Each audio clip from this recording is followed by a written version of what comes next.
You can call if you want, but we do want to talk about the Tigers who have this big game tonight. And Stoney, the Lions, it shouldn't get lost. They're going to Arrowhead on Sunday. Yes, and look, Kansas City lost their last game. They've had a struggling season. I think this is a good time for them to get well, at least temporarily. And good news for the Lions, Xavier Worthy did not practice yesterday. There's stories I saw that he might not play. We'll see. Because if he does play, and I know we went through all the injuries last year and we survived. Against Mahomes, he's still a very good quarterback, if not a great quarterback. They're still really good. And, when you don't have your two starting cornerbacks, and you can even argue that going into training camp, your top three, because Rakestraw was probably third at that point with maybe Robertson.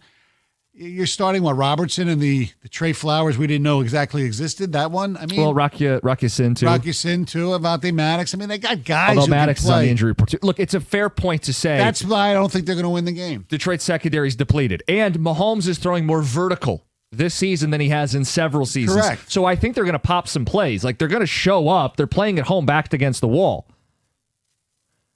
Stoney, Detroit's been there, done that. I don't think they're intimidated by Arrowhead. Not at all. It has nothing to do with that. And I don't know that Kansas City, even if they're desperate, is stopping the run. That's been their big issue this season. They have struggled to stop the run, almost 5 yards a carry. That unlocks everything for Detroit. It unlocks playing keep away. It unlocks explosives. It gives Goff a great chance to settle in a hostile environment. And I think they're going to have that key to unlock all of it. I hope you're right. The other thing, too, and I know you got to be careful because it's when you play people.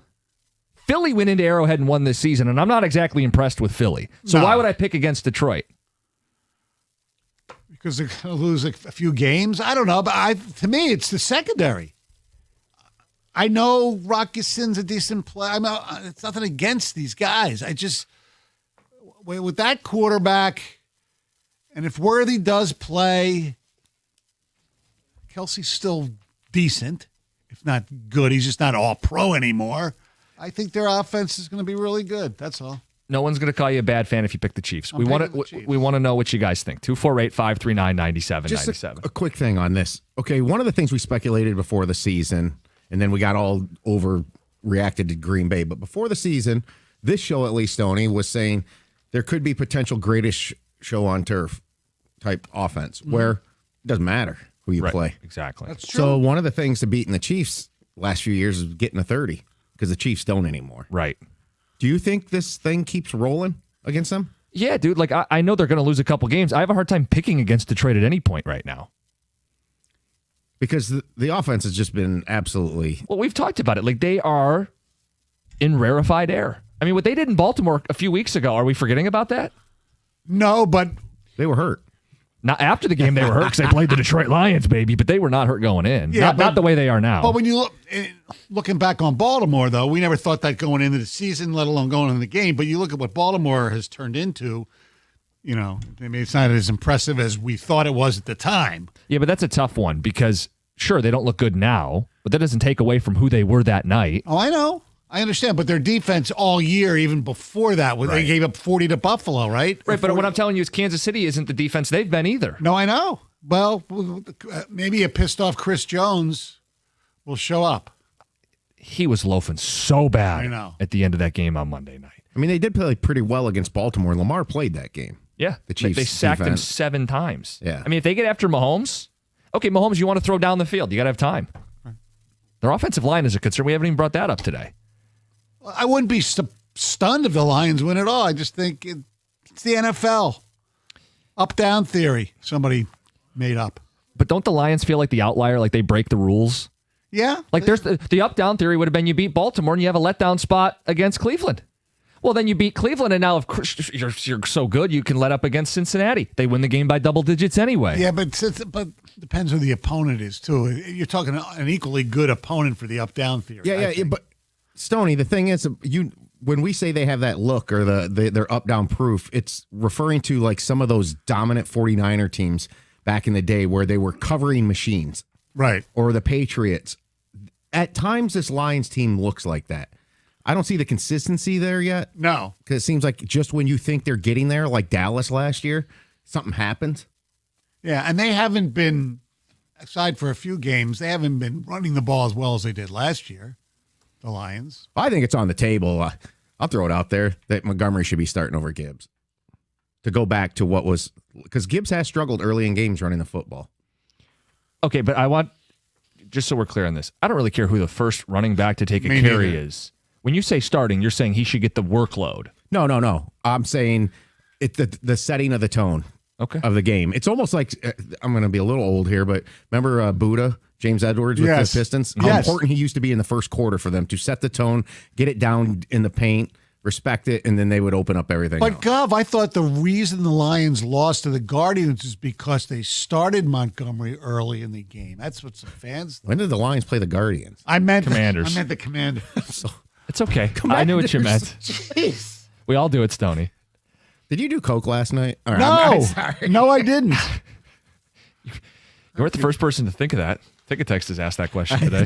That's why I brought it up. Anyway, Stoney is sober. He's hanging out with us. It's a Friday. We want to know from you guys. You can weigh in on this Lions game. Do a gummy.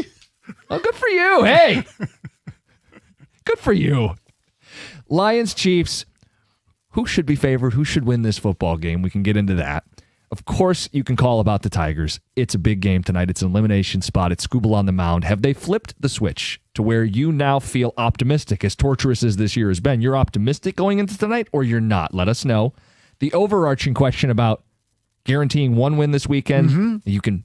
Well, if the universe let you pick one win for sure, which one would you pick? And the total number of wins for the weekend. All of that's on the table. Let's get to Greg in Detroit. Greg, you're on 97.1. Good morning, guys. Great show as always. If great question about if I had to pick one, which one would I pick? Now, here's the thing about the NFL. I'm sure you guys noticed this. There's a great changing of the guard mentality that's happening in the NFL. And I think for the last 2 years, the Lions have been leading that charge. And the fact that they're playing Kansas City, now if they was playing anybody else, I wouldn't mind it so much, but because there's a changing of the guard, there's a changing of the mentality, and the Lions need to go in there and soundly beat the Chiefs. However, the Tigers are playing for that next series, and we did not do nothing just to win a series. Because if we come in and we beat today and we go play Toronto, that will make us better than what we was last year. And to me, that's the overall objective. And that's where I have the problem with management, because we did not do nothing to win a series, but we should do something to win the World Series. And we would just be winning a series, so we really haven't done anything. But the changing of the guard that's happening in the NFL, and it's imperative to me that the Lions beat the Chiefs, because we're making a broad statement. We're the leaders of the changing of the guard. And so that's why it makes this question so difficult. But if I had to pick, I would want the Tigers to win tonight to get to the next level. And so we can say, okay, we are progressing. Right, because a win tonight for the Tigers, you make the ALCS. Yeah. Officially progress from last year. Right. And it might have been in spite of Scott Harris's deadline. I would certainly argue that. But it would be progress. Right. To me, 2-2. Winner go on. I mean, come on. How can you not watch that? Want that more? You should. If the Lions lose to Kansas City, what's it mean? In the grand scheme of things, nothing. And I hate to take the meaning out of a fun Sunday night game. Like, I want the Lions to win. Yes. But if they lose, what does that mean? It means Kansas City avoids a disastrous start. Right. It means Detroit is still the number one team in the North, right? Correct. And right now, because the NFL, one thing he's correct on is the NFL changes power structure, it seems, every week. The way this year has gone. I mean, these outlets, and you do the power surge too. So I guess you guys are in with that too. The ratings seem to, the rankings change drastically more so this year than any I remember from week to week. Yeah, this week it was almost unanimous. The Lions are the best team in football. Yeah. Now, how do they handle success? I think pretty well. Yeah. To be honest with you. But we'll hear from you guys. 248-539-9797. We'll get a ton of phone calls in the mix on this. Everybody's playing. It's the busiest time. It's 97.1.